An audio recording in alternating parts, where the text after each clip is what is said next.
Hi everyone, it's Charles and Sybil with Striking Conversations, and we're here with the Love Dare Devotional Day 4. And today's dare is Love is Thoughtful. And our scripture reference for today is Psalms 139:17 through 18.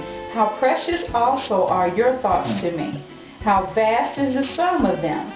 If I should count them, they would outnumber the sand. Oh, what got me about that scripture, everybody, was the whole idea of the sum of them, the total. You can't even begin to imagine. And that's where we're wanting to get to with this love thing. Until the sum total of our love is just growing more and more. Wow. The first sentence here says, love thinks. Okay. It's not a mindless feeling that rides on waves of emotions and falls asleep mentally. It keeps busy in thought, knowing that loving thoughts precede loving actions. And you really have to begin to practice this if you're not accustomed to thinking this way. Sometimes we love, and the way we express our love is by what we do. We don't know how to say it, so we just try to do it.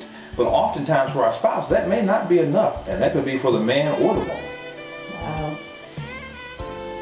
It has a whole account here about how when you fell in love and you were dating, you had those times where you just couldn't stop thinking about your boyfriend or girlfriend. I wonder what he's doing. I wonder what he has on. I remember when we were together the other night and he said this and he looked in my eyes and I could have just melted and all those types of things. And it says that slowly we drift away from having those kinds of thoughts. So it's not an abrupt change, because I know as a woman, as a wife and a woman sometimes, we think that all of a sudden our husband changed. But it is a drifting because the family comes in, the job comes in, creating wealth for the family comes in. And so what we hold dear to us, our relationship, sometimes can just get drifted away from. Well, I tell women all the time that the two things that men really focus on is to provide and to protect. And see, once we get married, we take on this higher sense of responsibility. Oftentimes for women, it's about what I get to gain when I get married. I get to gain a family. I get to gain security. I get to gain kids, a home, a car, a minivan, all that stuff. For men, usually, I get to lose my friends. I get to lose my beer. I get to lose this. I get to lose that. I get to lose the other. But I get to gain something that really gives me a greater standing as a man. I get to gain the responsibility for a family. Wow. So all of a sudden, when I get married, something else triggers in my brain. And it says protect and provide, and that really becomes the thing that's on the forefront. But I said, what happens is often once we get married is all of the additional stuff opens the door to new reality. Oh. When you get married, then these people want to eat. They have your last name. They think you should feed them. So now a new reality has come to foot, and you walk through that new door. And all the time, what you did, your wife really liked when you are recording, that had nothing to do with protecting and providing. Wow. And what got me is on page 17. And it says, if you don't learn to be thoughtful, you end up regretting missed opportunities to demonstrate love. Thoughtlessness is a silent enemy to a loving relationship. And what I wrote is, we all will end up regretting forgetting the anniversary or not remembering the birthday. But what happens oftentimes is the one spouse that remembers the event will constantly remind the forgetting spouse of missed opportunities, because the one who remembered now is disgruntled, disenfranchised, disgusted, and all those other words that we can think of. And so not only does the spouse who had the thoughtlessness challenge, now they're being beaten up by the one who remembered.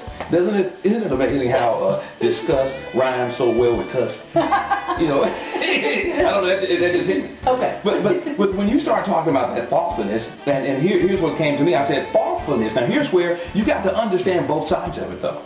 Thoughtfulness can amplify perceived inadequacies or inequalities. Be thoughtful for the thoughtfulness sake. not reward, appreciation, or reciprocation. And when you become thoughtless and you're looking for the reward, for the accolades, for the reciprocation, when that doesn't happen, you are hot. That's right. You're trying to, well, I'm trying, like Caleb said, I'm trying. I'm putting out, she's not putting out anything. This is it, is over. I have done my part, shut off the film. But really, you should do that without the need, and you really have to learn not to desire this now, because in your heart you want reciprocation, but you have to begin to do it for thoughtfulness' sake. Right. And in the book they mentioned that men struggle with thoughtfulness more than women. And Charles always talks about how men have like a laser focus. And in this book it talks about men thinking headlines, whereas they just gonna tell you the story, they give you the big point, but the women gonna tell you the story. And it says that both of these tendencies that the man or the woman has can be a great advantage or a disadvantage. It's an advantage if both of you know that that's how a man versus a woman is. Is a disadvantage if you don't know that a man thinks in headlines and a woman thinks in stories. See, here's where we always talk about again, do you know what you married? Not who.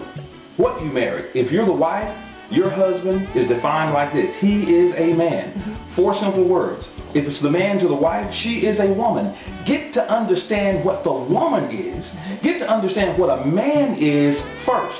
Then who they are will make more sense to you when you understand what they are. See, now listen, ladies, I have got the answer as to why men can only think about one thing at a time. All right. All through history, people have been waiting for this answer.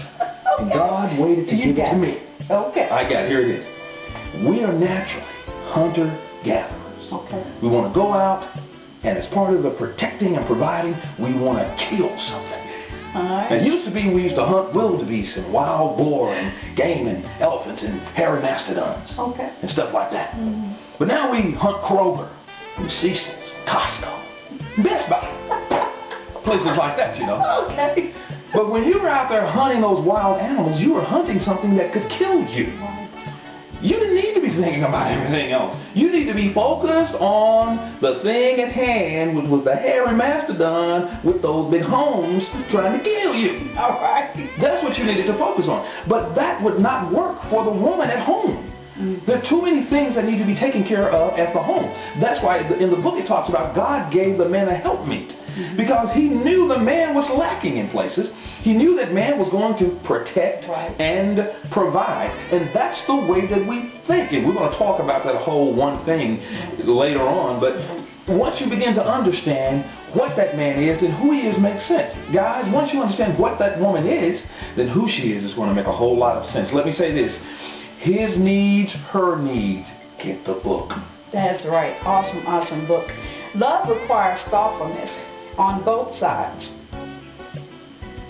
God bless you. You're hilarious. It's so thoughtful. I know. I'm a thoughtful guy. Love requires thoughtfulness on both sides. It kind of builds bridges through the constructive combination of patience, kindness, and selflessness. Love teaches you how to meet in the middle. And I think sometimes we don't want to meet in the middle. All right. Now, when I read this, I got another good one. Okay. Learn to meet each other at their nature. Learn to meet your spouse at their nature. Again, going back to what they are. Then who they are, I'm telling you, once you envelop the who they are over what they are, it's going to make so much sense. But when you're trying to figure out, who they are, you're trying to put the what over the who, it doesn't work right. It doesn't seem to fit just correctly because it doesn't fit that way. On the inside, first of all, I'm a man. First of all, you're a woman. So I've got to understand and try to meet you at your nature first. Right. And this last sentence in here says, great marriages come from great thinking.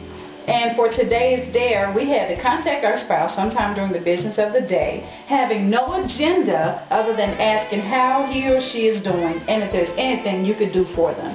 And I would say, honey, you got to check. Check. Check. Ding.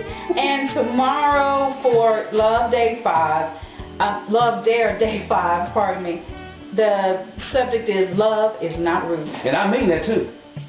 It's not rude. Have a great night. Hey, just remember, we love you. So go out to strikingconversations.com. Be sure to register with us. Get online, come in and become a part.